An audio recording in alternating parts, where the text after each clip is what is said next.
سلام علیکم مینوال امید لرم چې تاسو به ټول روغ جوړ به وئ. عزتمن بیګا د شپې ناوخته پېښور په یکتوت کې یو تر ظالم لګېدلی دی او د چرګ یعنې د بانګي په سر باندې خپل خوږ وراره بې دردۍ سره کتر کړی دی او ویل ده چې دا زما چرګ ولې تنګولی. مینوالو تمانچه یې راغستې ده، هغه ماشوم ته د مور غېږ ته د مور په غېږ کې یو عزتمن دې ظالم پر ډزې وکړلې او ماشوم یې بې دردۍ سره قتل کړلو چې دغه د ډزو په دوران کې عزتمنو د ماشوم مور هم زخمي ده.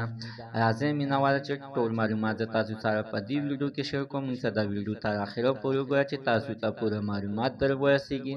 د دې معلومات نه مخکې زه تاسو ته د یادګي نه وکړم تاسو کو چارې زموږ په دې سوپر کلیک چینل کې نوي وئ چینل هم نوي سبسکرایب کړئ. مهرباني وکړئ تاسو زموږ د سوپر کلیک چینل د سره سبسکرایب کړئ، خوا کې ورسره د ټالۍ نشان ووهئ چې ښه یوه نوې معلوماتي ویډیو تاسو ته په اسانۍ باندې در ورسیږي. عزتمنو اوس تاسو ته ډېرې واقعې مخې ته راځي چې بیګا د شپې څنګه په پېښور یکتوت کې دغه واقعې مخې ته راغلې وه چې د چرګ په سر باندې عزتمنو یو تر ظالم لګېدلی دی، خپل خوږ وراره یې د مور په غېږ کې ایښتی دی. دا غټ ظلم یې کړی دی، زیاتی یې کړی دی. مینهوالو دا تر دې ونیول شي، ده ته دې سزا ورکړل شي، دا دې پانسي کړل شي. اوس ته ورته چې بې ګناه قتل نه کېږي، باید چې د دې مخنیوی وشي. خو چې د دې مخنیوی ونه شو نو اوس ته ورته دا کیسونه بس یې کېږي.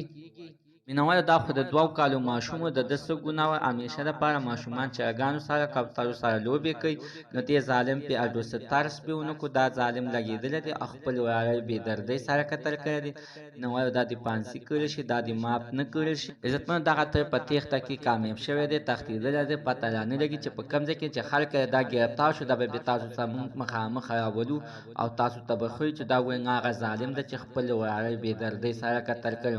زموږ د عزتمن تنن و معلومات د دې ځای پورې د نوي معلومات دپاره د سره زموږ د سوپر کلیک چینل د سره سبسکرایب کړئ، خوا کې ورسره د ټالۍ نشان ووهئ چې ښه یوه نوې معلوماتي ویډیو تاسو ته په اسانۍ باندې در ورسیږي.